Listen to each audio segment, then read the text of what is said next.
السلام علیکم، میں ہوں مریم ذیشان. آپ دیکھ رہے ہیں پروگرام تھنک ٹینک. میرے ساتھ موجود ہیں ایاز امیر صاحب، سلمان غنی صاحب، ڈاکٹر حسن عسکری صاحب اور خاور گھومن صاحب. ناظرین، اس ہفتے پاکستانی سیاست میں بہت کچھ ہوا. ہم نے سیاست کے بہت سے بدلتے رنگ دیکھے. ایک طرف تو تحریک انصاف کا لانگ مارچ ایک جلسے کی صورت اختیار کر کے اختتام کو پہنچا، جبکہ دوسری طرف ہم نے دیکھا کہ انتخابی اصلاحات اور نیب ترامیم فوری طور پر ہو گئیں. مشکل فیصلے لینے سے گھبرانے والی حکومت نے فوری طور پر پیٹرول کی قیمت میں اضافے کا مشکل ترین فیصلہ لے کر عوام کو ہی مشکل میں ڈال دیا. لیکن بات یہیں پر ختم نہیں ہوئی. خان صاحب کہہ رہے ہیں 6 روز کا الٹیمیٹم ہے، اس بار وہ تیاری کے ساتھ نکلیں گے. اب سوال یہ پیدا ہوتا ہے کہ ہم نے اس دوران ڈیل کا شور بھی سنا، حکومت اور اپوزیشن کے درمیان مذاکرات کی بات گشت بھی ہوتی رہی. اب ڈیل ہوئی ہے یا ڈھیل ہوئی ہے، حکمت عملی تھی یا فیس سیونگ تھی، خان صاحب دھرنا کیوں نہ دے پائے، یہ فیصلہ کیوں کر بدلا، یہ سارے سوالات ہم اپنے پینل کے سامنے رکھیں گے. ایاز صاحب، پہلے تو آپ بہت امپریس تھے خان صاحب جو کراؤڈ اکٹھا کرتے تھے اپنے جلسوں میں. یہ بتائیے گا کہ کتنا سکسیسفل رہا ان کا لانگ مارچ اور وہ کس طرح مجبور ہو گئے یہ فیصلہ لینے پر؟ کسی ڈیل کے نتیجے میں ہوا یہ سب کچھ یا کوئی پریشر تھا؟ دیکھیے، تجزیوں میں سب سے جو اہم کردار ہوتا ہے وہ اینک سازوں کا ہوتا ہے. جو اینک سازوں کی دکان ہو، جو بہت اہم وہ کرتے ہیں کہ کون سا چشمہ آپ کے آنکھ مبارک پر لگاتے ہیں، اور اسی چشمے سے کبھی سبز رنگ نظر آ جاتا ہے، کبھی لال رنگ نظر آ جاتا ہے. اور میں وہ دیکھ رہا تھا جیسے جیسے آپ وہ اپنا وہ شروع میں وہ کر رہی تھی کہ لانگ مارچ جو ہے وہ جلسے میں تبدیل ہو گیا، پھر وہ ہے اور سب کچھ ہے. تو یہ اینک کا کمال ہوتا ہے کہ آپ دیکھ کیا رہے ہیں. ایسا نہیں ہوا یاسر؟ ذرا وہ سن بھی لیں، تھوڑا سا وہ صبر جو ہے، ذرا تھوڑے گھوڑے ذرا تھوڑے روک کے. اور سارے پنجاب میں آپ نے یرغمال بنا دیا اس کو. اچھا. رات سے کاروائیاں آپ نے شروع کی، گھروں پہ وہ کر کے. اور ایک یہ نہیں آپ کو کوئی بتا دیں کہ یہ جو طریقہ ہے گھروں میں چھلانگے لگانے کا، وہ جو آج جو اس کے وہ جو ہے وہ کانسٹیبل کمال کا اتنا وہ کر رہے ہیں، اور پولیس والوں اور جو پیچھے جو تھپکی دینے والے جو ہیں وہاں پہ اس کو بھیج کے اگلوں نے فائرنگ ہی کرنی ہے. پھر آپ گئے ہاتھ لگانے اور کوئی پیسے ٹکا بھی وہاں دے کر آئے ہیں یا وہ سکا وہاں سے وہ آپ واپس چلے آئے ہیں. ہم یہ ہے، ہم وہ ہے، ہم دردی ہے، ہم دردی ہے، وہ ہے، کچھ دیے نہیں ہم. پولیس بیچاری رات کو آپ نے تعینات کر دی، اور کوئی جا کے آپ مطلب آپ کا فرض بنتا تھا یہ جو ہے وہ بننا، پوچھنا، اور کسی نے پانی پہنچایا ہے، کوئی چائے پہنچائی ہے. میدان جنگ آپ نے لاہور سے اسلام آباد، کوئی شہر نہیں تھا نہیں ہے. تو یہ آپ کو ایک جلسہ نظر آ رہا ہے. اس دن دھرتی جو ہے، اور جو پٹواریے تھے، یہ پٹواری ویسے پیار سے اب وہ جو نون لیگ کے حمایتی ہوتے ہیں ان کو وہ نام عرف عام میں اب دے دیا گیا ہے. اور ایک پٹواری پریس کانفرنس کرتا تھا اس دن، میرا خیال ریکارڈ پاکستان کی تاریخ میں قائم ہوا ہے. کبھی حمزہ شہباز آ رہا ہے، کبھی ہماری ہردل عزیز مریم اورنگزیب آ رہی ہیں، مریم نواز بھی آئیں، کبھی ہماری دختر انقلاب مستقبل کا انقلاب. وہ انہوں نے تو اس کو ٹی وی کو اس دن چھوڑا ہی نہیں. ادھر یہ ہو رہا ہے، اور ایک ایک چیز پہ یہ 4 تبصرے کرتے تھے سارے، باری باری باری باری. اور اٹک پل سے وہ آئے، آپ نے ایسے وہاں کھڑا کیا ایک ایک کنٹینر، اس میں مٹی، دوسرا کنٹینر اس کے اوپر جس میں ریت، کئی جگہ مچھلیاں وہ اور آپ نے اس دن پورے ٹرانسپورٹ نظام کو، اور بیچارے ان کنٹینر والوں کی سختی کیا ہے، کوئی قانون پاس ہونا چاہیے، پکڑ دکڑ کر کے سارا. میرے خیال اس دن وہ کراچی کا بندرگاہ بند، کراچی سے جھڑپیں ہو کے وہاں ہے، وہ آپ کو نظر نہیں آ رہی. میں نے کہا یہ سارا کمال اینک ساز اور چشمہ جو آپ پہنتے ہیں اس کا یہ کمال ہوتا ہے کہ آپ کو لال نظر آ رہا ہے یا کالا نظر آ رہا ہے. کہ وہ آپ جو کہتے ہیں چشمے والی سرکار، ایک وہ ٹی وی پہ بھی آتے تھے، وہ آپ نے خاور کی اینک بھی دریافت کی تھی اسی پروگرام میں. تو یہ سارا اس کو ہے. اور اس دن آپ نے پورے ملک کا تماشا بنا دیا.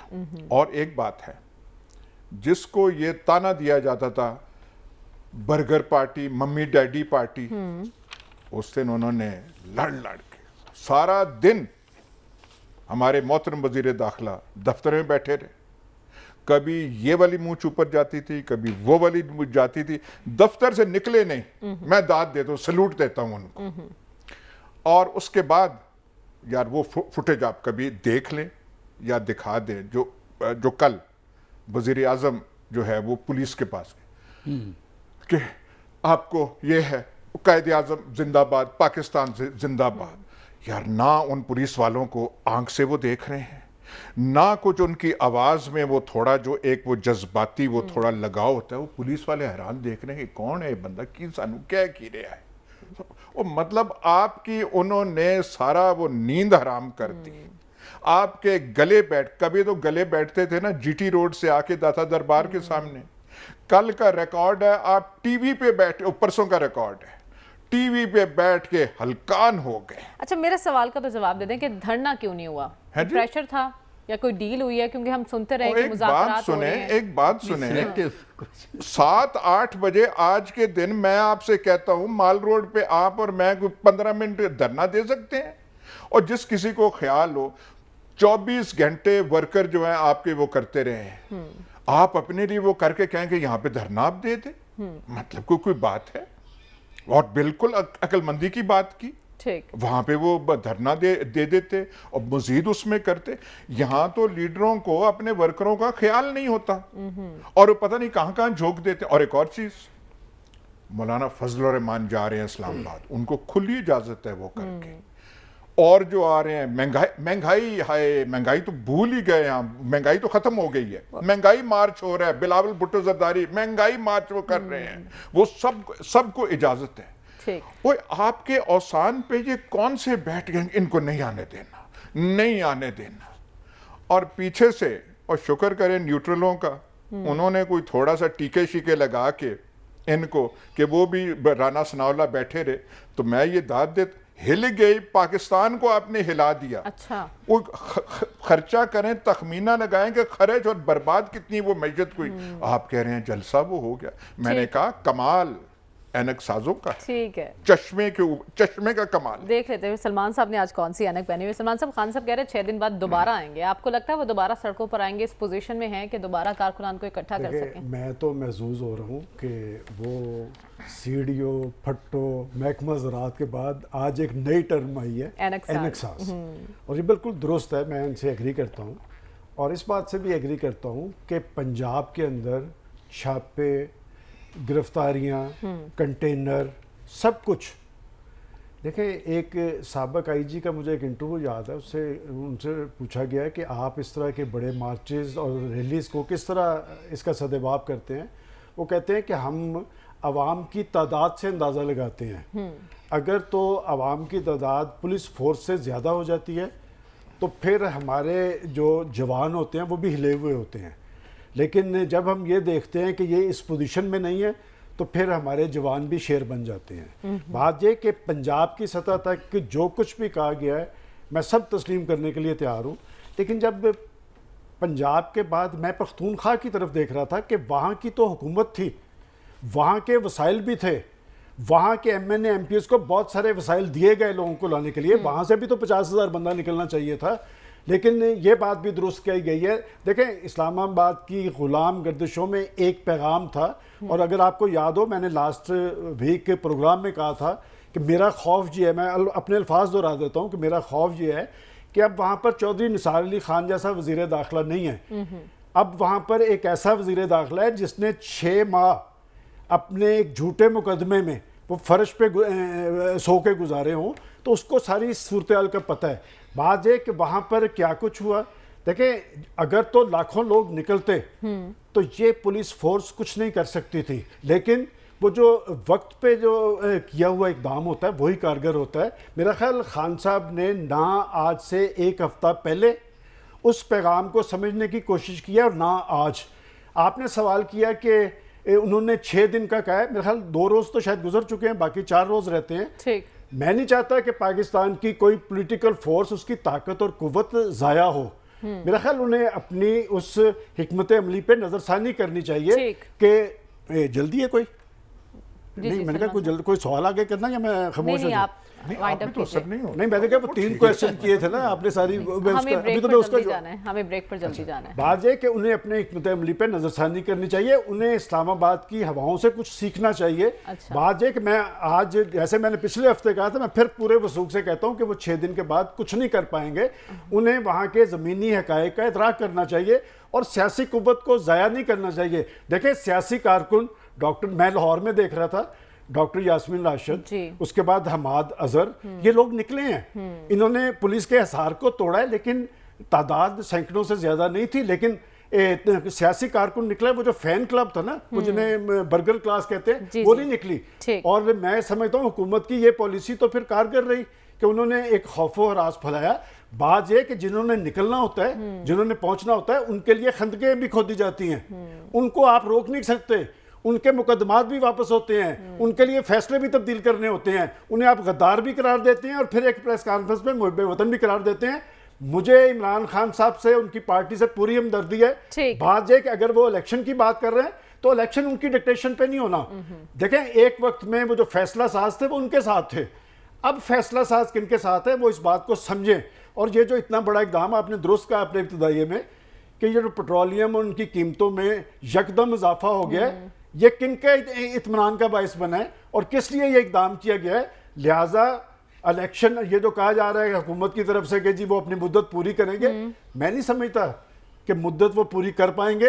الیکشن ہونے ہیں, اسی سال ہونے ہیں. ٹھیک ہے, آپ اس سے پہلے بھی پیش کر چکے ہیں کہ الیکشن سپتمبر اکتوبر میں ہوں گے. ڈاکٹر صاحب آپ کو کیا لگتا ہے, مطالبہ تو اپنی جگہ موجود ہے, خان صاحب کہہ رہے تھے جب تک الیکشن کی تاریخ نہیں دی جاتی وہ واپس نہیں آئیں گے. اب وہ کہہ رہے ہیں کہ الیکشن کی تاریخ دیں اور ہم مذاکرات کے لیے تیار ہیں. یہ برف کیسے پگھلی, یہ ڈیڈ لاک ختم ہوتا دکھائی دے رہا ہے آپ کو؟ دیکھیں برف کوئی نہیں پگھلی ہے. اچھا معاملے صرف دیکھیے سیاسی تحریکوں کو ذرا سمجھنے کی کوشش کیجئے. ہوتا یہ ہے کہ ہم بڑی جلدی کنکلوژن ڈرا کر لیتے ہیں اور وہ کنکلوژن ذاتی پریفرنسز پہ ہوتے ہیں. جذبات کو ایک طرف رکھ کے معاملے طے نہیں ہوئے ہیں.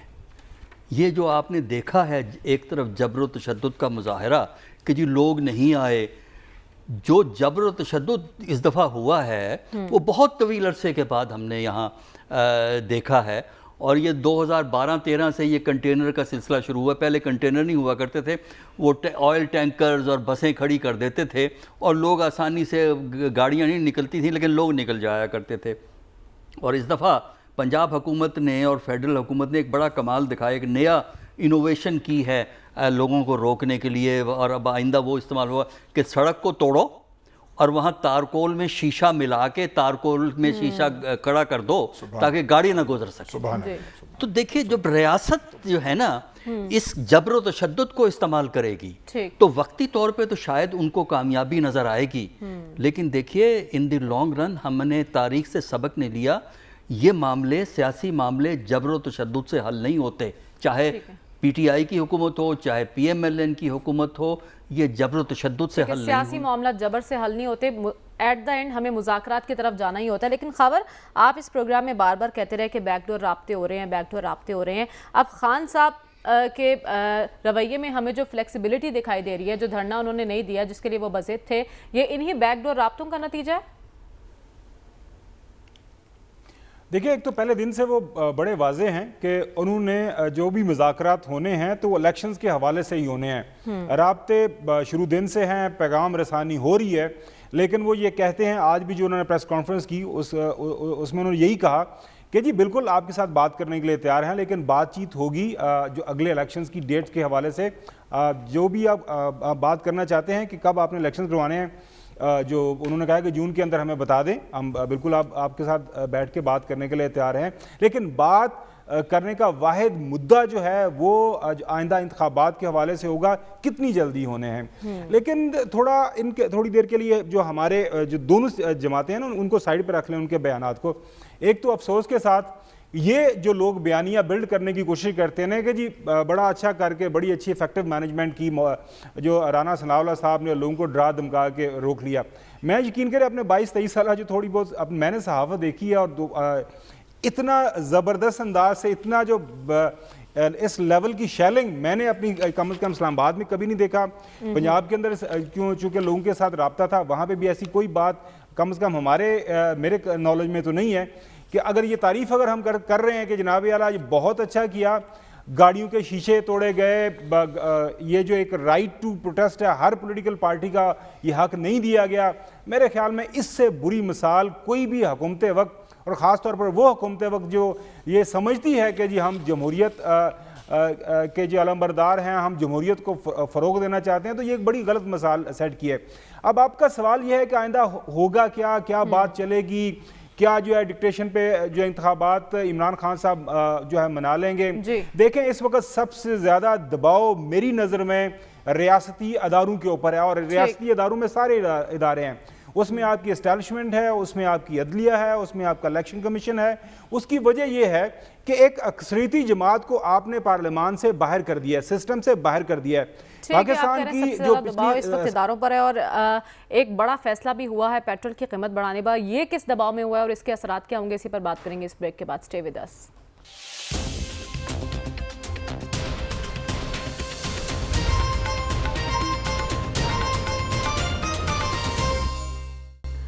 ویلکم بیک ناظرین۔ وہ حکومت جو کہتی رہی کہ ہم عوام پر 1 روپے کا بوجھ بھی نہیں ڈالنا چاہتے، یکمشت 30 روپے پیٹرول کی قیمت میں اضافہ کر دیا، لیکن ہم دیکھ رہے ہیں اس کے ساتھ ہی ڈالر کو بریک لگ گئے اور اس کے ساتھ ساتھ سٹاک ایکسچینج میں بھی قدرے تیزی آئی ہے، لیکن عوام کی مشکلات مزید بڑھتی جا رہی ہیں۔ یا سب لاسٹ پروگرام میں آپ اصرار کر رہے تھے کہ مشکل فیصلے لینے پڑیں گے، اس کے سوا کوئی چارہ نہیں۔ اب مشکل فیصلے لے لیے ہیں، عوام کی مشکلات کا ازالہ کون کرے گا؟ آگے کتنی مشکل دیکھنی پڑے گی عوام کو؟ وزیر اعظم صاحب آئیں گے ایک کو گمک کر کے کہ ہم نے ایسے کر دیا یہ ریلیف دے دی۔ دیکھیں ان کو یہ تو کہیں ہو نہیں سکتا جو پاکستان میں ہو رہا تھا کہ پیٹرول کا قیمت باہر زیادہ ہے اور آپ یہاں پہ اس پہ سبسڈی دے رہے ہیں، ایسے تو کام چل نہیں سکتا۔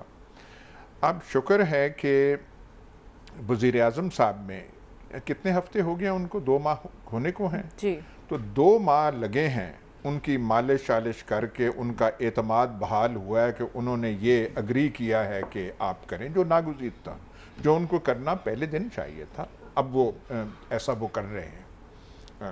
لیکن یہاں پہ بات ختم نہیں ہوئی۔ اچھا، یہ آپ کہہ سکتی ہیں کہ یہاں پہ پرائس رک گئی اور اس کا مزید نہیں بڑھے گی؟ بالکل نہیں۔ ڈیزل نے اور پیٹرول نے اور جانا ہے، کر کچھ اور آپ سکتے تھے۔ ہمارا امپورٹ بل جو ہے تیل کا بہت زیادہ ہے، اسے آپ کم کریں۔ کاروں پہ کیوں نہیں آپ کچھ نہ کچھ پابندی لگاتے؟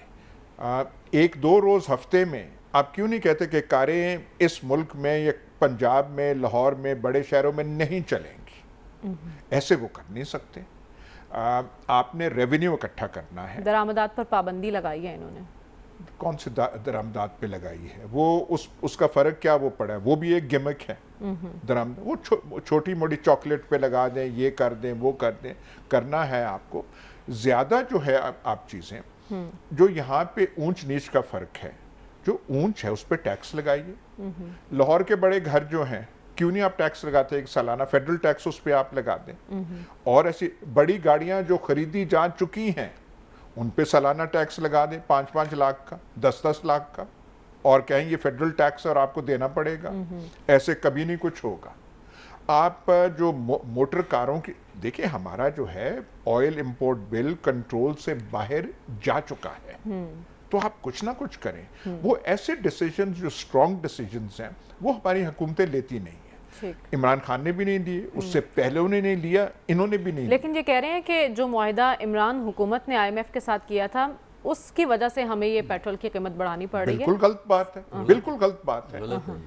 وہ جو ہے بالکل یہ غلط بات ہے۔ یہ جو ہے آپ سبسڈی دے رہے ہیں وہ گریجولی کم ہو رہی ہے۔ انہوں نے پرائسز کو فریز کیا تھا۔ IMF کے ساتھ جو مفتاح اسماعیل جو کہانی پڑھا رہے ہیں کہ جی یہ تو عمران حکومت نے اگری کیا تھا کہ اس پہ GST بھی لگے گی، لیوی بھی لگے گی، فلانا بھی لگے گی، ان کے پاس اور کوئی نہیں ہے۔ IMF نے پستول رکھ کے کہا کہ ہم آپ کو ٹرانچ نہیں دیں گے۔ ہمیں تو پہلے دن سے یہاں پہ 2 مہینے پہلے کہہ رہا تھا کہ IMF سے بھی ہوگا، سعودیہ سے بھی ہوگا، UAE سے بھی ہوگا، اور وہ خصوصی تعلقات ہیں اور وہاں سے ہوگا۔ ابھی تک تو وہاں سے وہ ٹکا بھی نہیں آیا، وہ کشکول میں کوئی اس کا وہ آواز ہی نہیں آئی۔ یہاں پہ خواہ کا ایک وہ پروپیگنڈا ایسے کر رہے تھے جو ان سے کہہ رہے تھے پہلی حکومت سے، اور انہوں نے بھی اب تک ریز کر دینا تھا، انہوں نے کیا ہے۔ پر آپ جو کہہ رہی ہیں کہ جو غریب جو طبقات ہیں ان کے لیے، بھائی 1-2 دن آپ گاڑیوں پہ ذرا پابندی لگائیں، موٹر سائیکل آپ سبسیڈائز پیٹرول نہیں کر سکتے، اچھا یہ آپ کسی کو نہیں کر سکتے۔ نہ پاکستان کو ایسی چیزیں کرنی چاہیے، نہ پاکستان کو شری لنکا والی پالیسیز جو ہے اپنانی چاہیے، اس راستے پہ ہمیں نہیں چلنا چاہیے۔ ہم جو ہے ایک ملک ہیں، ہم ویلتھ پیدا دولت تھوڑی کرتے ہیں، خرچتے ہم زیادہ ہیں۔ بات تو یہ ہے، ہم وہ جیسے وہ عیاش نہیں ہوتے، ملک عیاش ہے۔ آپ بے شک کہیں جی اشرافیہ ہے، فلانا ہے، ڈمکانا ہے، لیکن آمدن ہماری کم ہے، خرچے ہمارے زیادہ ہیں، اور جو زیادہ خرچے کرتے ہیں ان پہ ٹیکس کوئی نہیں ہوتا۔ جو کرپشن کے کیسز بنائے جاتے ہیں ان کو بھول جائیں، اور مبارکباد میں دیتا ہوں آپ کو کہ نیب کے قانون میں پہلے ہی ترمیم لے جائی جا چکی ہے، ریلیف تو لوگوں کو بعد میں ملے گا۔ نیب کا قانون یہ ہونا چاہیے، نیا چیئرمین کوئی ہونا چاہیے۔ 2-3 نام مجھے آتے ہیں اور جو گردش کر رہے ہیں، میرا ووٹ جو جاتا ہے دل سے، فواد حسن فواد جیسے آدمی کو بنا دیں تو بہت فائدہ وہ ہوگا، بہت ہی اچھا رہے گا۔ جیسے ہمارے ایک وہ چودھری صاحب تھے، پہلے نام میں ان کا بھول گیا ہوں، تو چودھری صاحب تھے، سب خوش تھے، یہ بھی خوش تھے، یہ بھی خوش تھے۔ یہ تو جسٹس جاوید اقبال آئے اور کچھ عمران خان نے شور مچایا، تو یہ خواہ کے کیس جو ہیں، بھائی کوئی بات ہے کہ آپ وہ جو ہے پرانے کیس اٹھائیں؟ ہو گئی کرپشن پرانی جو ہے، منی لانڈرنگ ہو گئی، اس منی لانڈرنگ کا ذکر آپ کتنی بار آپ کریں گے؟ بالکل، تو یہ بس آپ بھول جائیں منی لانڈرنگ، بھول جائیں اس ساری چیز کو۔ یعنی بظاہر حکومت نے خود کو ریلیف دے دیا نیب ترامیم کر کے، عوام کو کیسے ریلیف دیں گے؟ سلمان صاحب، جب میٹنگ ہوئی تھی وزیر اعظم صاحب سے تو ان کا یہ خیال تھا کہ ٹارگیٹڈ سبسڈی پیٹرول پر دیں گے ہم۔ آج 9 بجے وہ خطاب کرنے جا رہے ہیں قوم سے، کیا کوئی پیکیج آ سکتا ہے؟ کوئی درد میں ڈوبے عوام کے لیے کوئی اچھی خبر آ سکتی ہے؟ پیکیج تو آ نہیں گیا۔ کون سا؟ یہ جو 30 روپے اضافہ پیٹرول اور ڈیزل میں، یہ تو بامب ہے، پیکیج نہیں ہے۔ میں شروع سے ایک بات کہتا ہوں کہ پاکستان کے اندر جو منتخب حکومتیں ہیں وہ طاقت تو عوام سے لے کے مسند اقتدار پہ پہنچتی ہیں، اور اس کے بعد وہ عوام کو تو حالات کے رحم و کرم پر چھوڑ دیتے ہیں اور اپنے اپنے مفادات کا تحفظ کرتے ہیں۔ آج میں دیکھ رہا تھا ہمارے ex prime minister Imran Khan صاحب کی پریس کانفرنس، اور ایگزیکٹلی انہوں نے اسی رد عمل کا اظہار کیا جب ماضی کے اندر پیٹرولیم کی قیمتوں میں اضافہ ہوتا تھا تو اپوزیشن کے لیڈران رد عمل ظاہر کرتے تھے۔ ابھی جو تجویز دی گئی ہے، میرا خیال ہمیں اس پہ بات کرنی چاہیے کہ آخر کیا وجہ ہے کہ یہ IMF ہمیشہ پیٹرول، بجلی، گیس اس پہ کہتا ہے کہ جی یہ بڑھائیں اس پہ، اور جیسے کہا گیا کہ جی پاکستان کے اندر بڑی بڑی جاگیریں ہیں، بڑے بڑے سرمایہ دار ہیں، بڑے بڑے بنگلاز ہیں، ان پہ اعلان ہوتا ہے، پھر بڑی خاموشی سے واپس لے لیا جاتا ہے۔ اور آخر کیا وجہ ہے کہ وہی حکمران جو عوام کے درد میں مرے جاتے نظر آتے ہیں اپوزیشن میں، وہ آ کر وہ سب کچھ کرتے ہیں۔ یہ سب کچھ کیوں ہوا؟ ابھی کہا گیا کہ شاید معاہدے کے نتیجے میں نہیں، معاہدہ تو ہوا، تحریک انصاف کی گورنمنٹ نے کیا، 6 ارب ڈالر کا معاہدہ تھا، اور جو پیسے دیتے ہیں انہوں نے آپ کو جو پیسے دینے ہوتے ہیں وہ گارنٹی کرتے ہیں کچھ چیزوں کے ساتھ کہ ہمیں یہ آپ یہ کریں گے اور تب اس کے عوض آپ کو پیسے ملیں گے۔ اب بات یہ کہ جس معاہدے پہ آپ ریزرویشن ظاہر کرتے تھے، مفتاح اسماعیل کی بات میں نے پہلے بھی کہا تھا کہ جو الیکٹڈ بندہ ہوتا ہے نا، اس پہ ایک خوف ہوتا ہے کہ وہ عوام پر چھری چلانے کے بعد اسے واپس جا کے ووٹ لینے پڑتے ہیں۔ مفتاح صاحب الیکٹڈ نہیں ہیں، اور اس طرح کے لوگوں سے سارا کام کروایا جا سکتا ہے۔ میں نے آج ایک اعداد و شمار لیے ہیں کہ آپ یہ سارا لوڈ پاکستان کے عوام پہ پڑتا ہے۔ 93,000، میں نے اس لیے طبقات کا نام نہیں لیتا، پاکستان کے اندر 93,000 مختلف ڈپارٹمنٹس کے مختلف اداروں کے افسران ہیں جنہیں پیٹرول کی سہولت حاصل ہے، جنہیں بجلی، ابھی تو بجلی کی قیمتوں میں 7 روپے کا اضافہ متوقع ہے۔ بات یہ کہ ان پہ قدغن کیوں نہیں لگتی؟ یہ جو ہمارے وفاقی وزراء ہیں، ہمارے صوبائی وزراء ہیں، ہمارے اور بہت سارے لوگ ہیں، ججز ہیں، سب کو یہ پیٹرول کی سہولت حاصل ہے۔ آپ اس پیٹرول کی سہولت پہ کٹ کیوں نہیں لگاتے؟ بات یہ کہ آپ 22 کروڑ عوام آپ کا ٹارگٹ بنتے ہیں، اور وہ بھی آپ پہ بیانات دیکھ لیں، کہ جی کسی کو رونا آ جاتا ہے. کوئی مجھے تو یاد پڑتا ہے کچھ روز پہلے ہماری محترمہ ایاز صاحب کی عزیزہ مریم نواز صاحبہ کہہ رہی تھی کہ عمران خان صاحب میں اور نواز شریف صاحب میں فرق یہ ہے کہ عمران خان صاحب یہ سارا کچھ کرتے ہیں لیکن نواز شریف صاحب لوگوں پر قدغن لگاتے ہوئے 100 دفعہ سوچتے ہیں. میں ان سے یہ سوال آج اٹھا رہا ہوں. سبحان اللہ. میں ان سے ایک سوال میں نے اور بھی کرنا ہے چونکہ مجھے بریک کے دوران ایک چکوال سے کال آئی ہے کہ ایاز صاحب سے ضرور پوچھیں کہ چکوال سے کتنے لوگ وہاں پر اسلام آباد پہنچے تھے. وہاں پر تو راستے میں کوئی قدغن نہیں تھی اور اس بندے نے یہ بھی کہا ہے کہ ایاز صاحب اس پہ کمنٹ نہیں کریں گے. دیکھیں بات یہ کہ جب ٹرانسپورٹ کے مسائل تھے اس وجہ سے شاید وہ نہیں. اچھا اس کا مطلب کوئی نہیں کیا پھر ٹھیک نہیں کوئی ایسی نہ بات کریں ہم. بات یہ کہ جو منتخب حکومتیں عوام کے ووٹ سے آنے کی دعوے دار ہیں انہیں 100 دفعہ سوچنا چاہیے. اور یہ بجلی گیس اور پیٹرولیم میں اضافہ یہ واحد اضافہ ایسا ہوتا ہے جن کے اثرات صرف یہاں تک محدود نہیں رہتے. اشیاء ضروریات کی قیمتوں میں آگ لگتی ہے. تو آج جب شہباز شریف صاحب اپنا خطاب کریں گے وہ یہ بھی بتائیں گے کہ یہ انہیں کیوں کرنا پڑا اور یہ کرنا پڑنا تھا. یہاں سے بڑا زور دیا گیا تھا پچھلی جگہ یہ مشکل فیصلے کرنے چاہیے. میں اس وقت بھی یہ کہتا تھا کہ آپ مشکل فیصلے آپ پاکستان کے عوام کے حق میں کیوں نہیں ہوتے کہ پاکستان کی اشرافیہ کے حق میں کیوں ہوتے ہیں.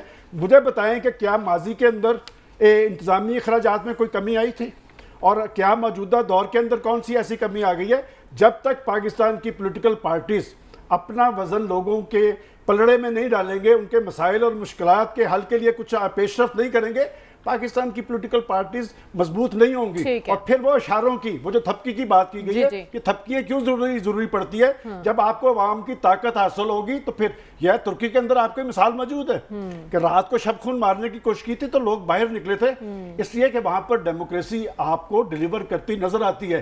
آپ جب تک اپنا وزن لوگوں کے پلڑے میں نہیں ڈالیں گے 2 وقت کی روٹی سے. میں یہاں پر کہتا رہا نا عمران خان صاحب کی حکومت کے انہوں نے لوگوں کی زندگیاں جیرن کر دی ہیں لیکن میں سمجھتا ہوں کہ اب جب موجودہ حکومت نے تمام تر تحفظات کے باوجود سارا کچھ وہی کیا ہے تو اس کا مطلب پھر الیکشن اتنی جلدی یہ کرانے پہ نہیں اور پریشر ہوگا. یہ جو انہوں نے فیصلہ کیا ہے نا یہ فیصلہ کسی ریلیف کی بنیاد پہ ہی ہوگا کہ آپ بڑا فیصلہ کریں کچھ ہم بھی آپ کو مطلب ریلیف دیں گے. لیکن میں سمجھتا ہوں کہ جو پولیٹیکل پارٹیز جب منتخب حکومتیں اپنا وزن عام آدمی کے ساتھ نہیں ڈالتی انہیں جمہوری قرار دیا. یعنی آپ کہہ رہے ہیں گیو اینڈ ٹیک کی بنیاد پر یہ بڑا فیصلہ ہوا ہے تو پھر عوام کے مفادات کہاں گئے؟ عوام تو تب بھی پس رہے تھے جب تحریک انصاف کی حکومت تھی ڈاکٹر صاحب. عوام اب بھی پس رہے ہیں جب ایک مخلوط حکومت اور بظاہر نون لیگ کی حکومت آ گئی ہے. پیٹرول کی قیمتیں بڑھانا ناگزیر تھا یا عوام کو ریلیف دینا؟ دیکھیے عوام کا کام تو صرف اتنا ہے نا کہ جلسے جلوس میں آ جائیں نعرے لگا لیں اور جب بڑے لوگوں کو لیڈروں کو ضرورت ہے تو وہ آ جائیں. جب ضرورت نہیں ہے تو چپ چاپ اپنے گھر میں بیٹھیں. عوام کس عوام کی آپ بات کرتے ہیں؟ جہاں جمہوریت نہ ہو اس ملک میں عوام تو ایک جوک ہے نا. اور دیکھیے بڑا سمپل سا گیم ہے یہ کہ IMF نے آپ کو یہ کہا اور یہ بات پچھلی حکومت کو بھی کہی گئی تھی کہ اوریجنل ایگریمنٹ تو ٹھیک ہے PTI کے زمانے میں ہوا ہے لیکن آخری ایک قسط $1 بلین کی باقی تھی وہ عمران کو نہیں ملی ہے. وجہ یہ ہے کہ وہ وہی شرائط رکھ رہے تھے نا جس شرائط ان کے سامنے آئی ہیں اور یہ کہنا کہ وہ ایگریمنٹ ہو گیا تھا عمران کا اور اسی ایگریمنٹ کے تحت انہوں نے فیصلے کہ یہ درست نہیں ہے. وجہ اس لیے کہ اگر عمران خان کے زمانے میں یہ آخری $1 بلین کے لیے ایگریمنٹ ہو گیا ہوتا نا تو وہ پھر ریلیف نہیں دے سکتے تھے جو انہوں نے پیٹرول پہ ریلیف دیا تھا. اسی پہ تو جھگڑا تھا کہ وہ یہ کہہ رہے تھے کہ آپ اس کو بند کر کے پرائسز کو اوپر کریں تب ہم آپ کو بلین دیں گے. انہوں نے نیگوشیشن سٹارٹ کیے وہی چیز انہوں نے کہی کہ جناب آپ یہ پرائسز کو اوپر کریں. پیٹرول اور یوٹیلٹیز پہ پرائس اس لیے انسسٹ کرتی ہیں یہ international organisations international financial institutions کہ وہ چھوٹی چھوٹی تفاصیل میں نہیں جاتے کہ ٹرانسپورٹ پہ اتنا لگائیں فلاں پہ لگائیں کیونکہ انہیں پتہ ہے کہ ان آئٹم پہ اگر آپ پرائس کو اوپر کریں گے تو ایک رینج آف پرائسز خود بخود اوپر چلی جاتی ہے. تو وہ جو ان کا مقصد ہوتا ہے پرائس کو ہائیک کرنا وہ اس کا خود بخود حاصل ہو جاتا ہے.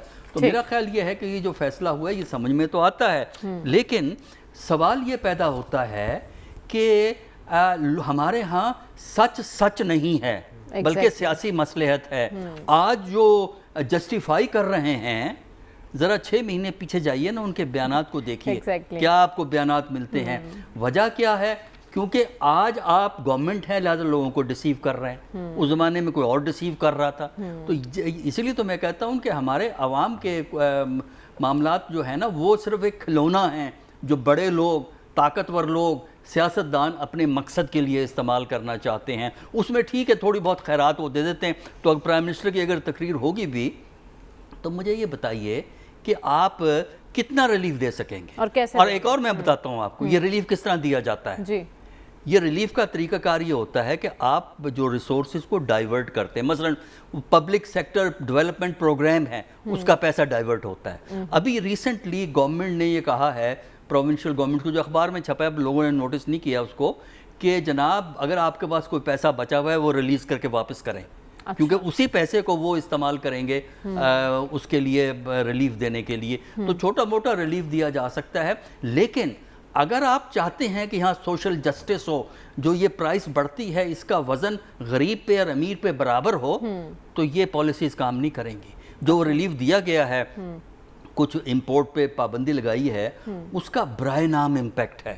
وہ آپ کی جو ایکسپورٹ ہے وہ 1.6% سے زیادہ کم نہیں ہو سکتی، بلکہ آپ کی امپورٹس کو جب تک آپ سبسٹینشلی ریڈیوس نہیں کریں گے، اور اس میں جو بڑے ہیوی آئٹمز ہیں ان کو آپ پابندی نہیں لگائیں گے، لیکن ان پہ پابندی نہیں لگ سکتی، کیونکہ ان بڑی جو ایک ملین روپیز کی گاڑیاں آتی ہیں نا، بلکہ ایک کیا پتہ نہیں کتنے ملین کی، 65 کس زمانے کی ایک ملین تو کچھ بھی نہیں ہے، 1 بلین کی میں بات کر رہا ہوں. 1 بلین کی جو پرائس کی گاڑیاں آتی ہیں وہ وہی لوگ خریدتے ہیں نا جس کے پاس بلینز اور بلینز کے ڈھیر لگے ہوتے ہیں. ادھر حکومت نہیں جا سکتی، کوئی بھی حکومت، یعنی آج پی ایم ایل این کی نہیں، میں کہہ رہا ہوں پی ٹی آئی، پی پی پی اور بھی کسی حکومت ہو، وہ ادھر نہیں جائے گی. وہ مڈل اور لوور لیول کو ٹارگٹ کرتے ہیں. ٹھیک ہے، یعنی کوئی حکومت ایسا فیصلہ نہیں لے سکتی. لیکن خبر آج جو اپوزیشن میں ہے وہ کل حکومت میں تھے، اور جب وہ حکومت میں تھے ہمیں یاد پڑتا ہے وہ کہتے تھے کہ جو بھی ہو پیٹرول کی قیمت بڑھے گی، ہم کچھ نہیں کر سکتے، ہم بے بس ہیں. اور فیصل وابڈا صاحب کہتے تھے کہ عوام تو 200 روپے لیٹر بھی پیٹرول افورڈ کر سکتے ہیں. وہ آج کس منہ سے تنقید کر رہے ہیں؟ دیکھیں اس وقت جو موجودہ حالات ہیں ملک کے اندر، جو آپ کو لڑائی جھگڑا نظر آ رہا ہے اور شدید لڑائی جھگڑا نظر آ رہا ہے، جو ہم نے دیکھا لانگ مارچ اور مار کٹائی، ٹیئر گیس شیلنگ اور جلسے جلوس کی ہم بات کریں، اس کے پیچھے معاشی حالات نہیں ہیں. جو موجودہ رجیم چینج ایک جس کی ایگزیکیوشن ہوئی ہے، آپ کو اگر یہ آپ کا یہ خیال ہے کہ اس کے پیچھے جو ماضی کی حکومت یا عمران خان صاحب کی جو معاشی پالیسیز ہیں یا جس طریقے سے وہ اکانومی مینج کر رہے تھے وہ وجہ ہے، وہ وجہ نہیں ہے. یہ تو کچھ بنیادی چیزیں ہیں. باہر سے آپ نے پیٹرول گیس جتنے پیسے میں لے کے آنا ہے، ظاہر ہے اس کے اوپر سبسڈی کوئی بھی حکومت دے سکتی ہے. اگر ایک حکومت افورڈ کر سکتی ہے، جس طرح ڈاکٹر صاحب نے کہا ڈائیورٹ کر کے کچھ ریسورسز وہ ادھر ڈال دیں، جس طرح خان صاحب نے کہا ہم یہ کر رہے ہیں، کوئی روس سے بات چیت چل رہی ہے، اب ظاہر ہے ان کی حکومت ختم ہو گئی. اب مسئلہ یہ ہے کہ اگر موجودہ حکومت کا مقصد یا مطمع نظر یہ ہوتا کہ حکومت میں آ کے انہوں نے کوئی معاشی پالیسیز یا ان کے ذہن میں جس طرح ہمیں بتایا گیا تھا فوراً سے پہلے ہم سارے کام کر لیں گے، تو وہ تو تھا ہی کوئی نہیں ہے. وہ آئے 2 مہینے ان کو لگ گئے، ان کو بھی نظر آیا کہ یہ ہے، اس کے علاوہ ہمارا گزارا نہیں ہے، یہ ہم کر نہیں سکتے. مسئلہ اس وقت جو ہے ہم جو بیماری ہے اس کا علاج موجودہ حکومت نہیں کر رہی. بیماری اس وقت ہمارے ملک کے اندر سیاسی عدم استحکام ہے. ایک بڑی سیاسی جماعت ہے جو یہ دعویٰ کر رہی ہے، اس کو ایک سازش کے ذریعے نکالا گیا، وہ پارلیمان کا حصہ نہیں ہے. اس ملک کے اندر اس سے بڑا مذاق جو ہے جمہوریت کے ساتھ یا سیاست کے ساتھ کیا ہو سکتا ہے کہ راجہ ریاض صاحب وہ آپ کے لیڈر اپوزیشن ہیں، وہ کہتے ہیں کہ جی میں تو نون لیگ کا ٹکٹ کا امیدوار ہوں آئندہ الیکشن میں، لیکن تب تک میں لیڈر آف دا اپوزیشن رہوں گا. وہ جو مشاورت کرتے ہیں محترم شہباز شریف صاحب سے، الیکشن کمیشن کے ممبران کی تعیناتی ہو رہی ہیں. ابھی جب ذکر ہوا اب چیئرمین نیب کی تعیناتی، آپ دیکھیں میرے خیال میں لاہور کے اندر جو سٹیج ڈرامہ ہوتا ہے نا اس کے اندر سنجیدگی زیادہ پائی جاتی ہے. جو آج کل ہمارے ہاں جمہوریت جو پارلیمان نیشنل اسمبلی کے اندر جو کچھ ہو رہا ہے، رایا صاحب کا ایک دو انٹرویو ہوئے ہیں ریسنٹلی. اب رایا صاحب کہتے ہیں کہ میں جا کے یہ مشورہ دوں گا. پاکستان کی تاریخ کے اندر میں نے پہلی دفعہ دیکھا ہے کہ جب جو ہے سابقہ حکومت کے اوپر تنقید ہوتی ہے تو موجودہ لیڈر آف دا اپوزیشن جو ہے وہ بظاہر وہ اس کو ریپرزینٹ کرتے ہیں، وہ بھی ڈیسک تھمپنگ کرتے ہیں.